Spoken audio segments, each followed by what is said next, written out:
guys! Welcome to my vlog. Today, gagawa tayo ngayon ng rellenong bangos. Isa sa mga favorite kong pagkain. Total, malapit na ang Pasko. Ito ang isa sa mga menu kong gagawin. Ipakita ko sa inyo kung paano ang magtanggal ng laman sa balat ng bangos. And ipakita ko sa inyo ang mga ingredients. Mahirap lang itong gawin, but ito ay masarap. Ipakita ko sa inyo ang mga ingredients nito. Ito ang mga ingredients nito. Hi guys, ito ang mga ingredients ko. Apat itong bangus na gagawin ko for rellenong bangus para sa Pasko, handa namin. I-share ko sa inyo kung paano ang tanggal ng laman sa balat ng bangos, for rellenong bangos. Ito malinis na itong bangus na ito, natanggalan ko na ng hasang at saka ng kaliskis. So, pagkatapos kong madebone, ito ang niready ko na ito. Ito yung toyo na may kalamansi. Or kung gusto niyo ng lemon, nasa sa inyo kung gaano. Ito ay tinansya ko lang ang sukat kasi depende ito sa gagawin yung bangus kung ilan. Sa akin, ang gagawin ko is 4 for Christmas na handa namin.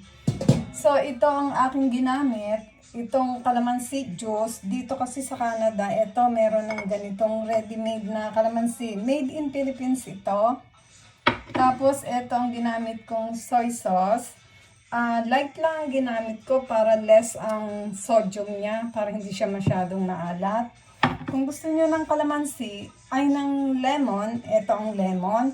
But ako, I preferred calamansi na ready-made na ganito, na galing ng Pilipinas.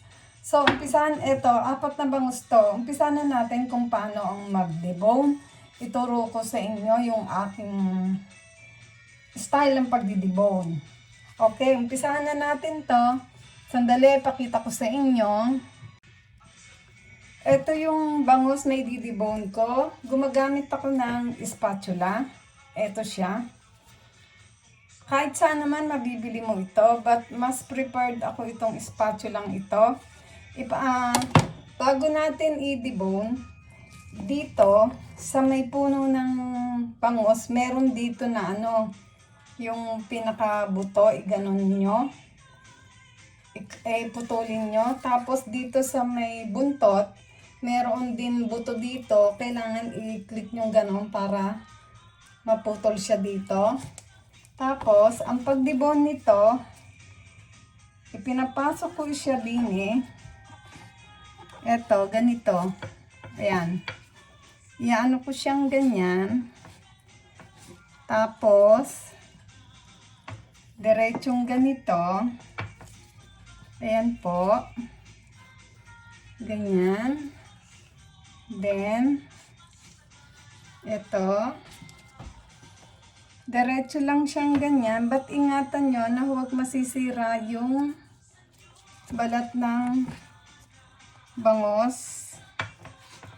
Continuous lang siya hanggang sa maiano nyo ng lahat.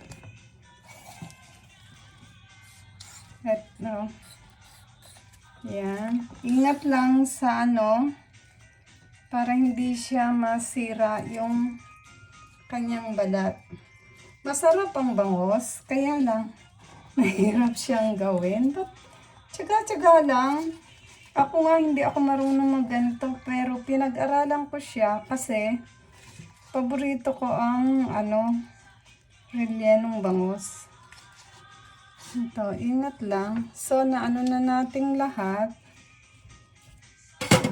Tapos, ganito lang natin para lumabas siya. Ganito. Yan.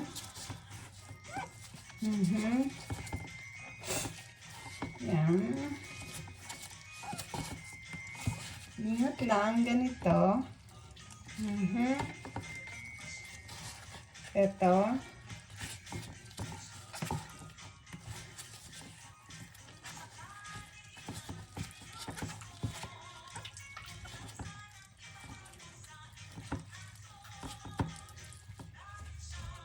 Ito na po, natanggal ko na yung bangos. Yung laman niya, ito po siya. Ito ay huhugasan. Tatanggalin mo muna ito. Yung mga bituka niya huhugasan at pakukuluan nyo.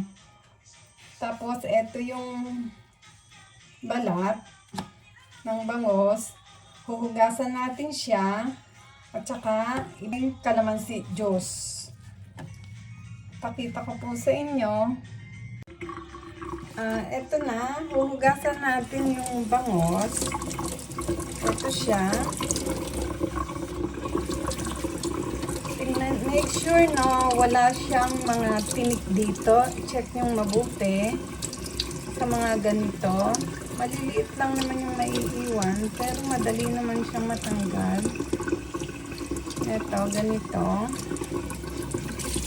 So, malinis na siya.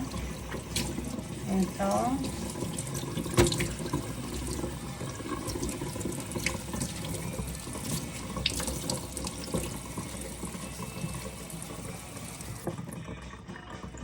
Tapos, ibababad natin siya dito sa toyo na may kalamansi. Habang pinakukuluan natin yung pinakalaman niya. Ganon din ang gagawin nyo doon sa tatlo ko pang natitira. Ganon ang gagawin ko. Ito, ibabad na natin. Ito siya. Ibabad na siya din eh. Ito. Guys, ito na siya. Nakababad na. Ito. At yung tatlo ko pang natitira, ganon din ang gagawin kong procedure. Thank you for watching my vlog. I hope nagustuhan niyo yung aking pagdibon ng bangos. Sinare ko po sa inyo para sa aming Pasko. Ito sa mga handa namin. Thank you for watching my vlog. Please like and subscribe. Bye! See you my next vlog.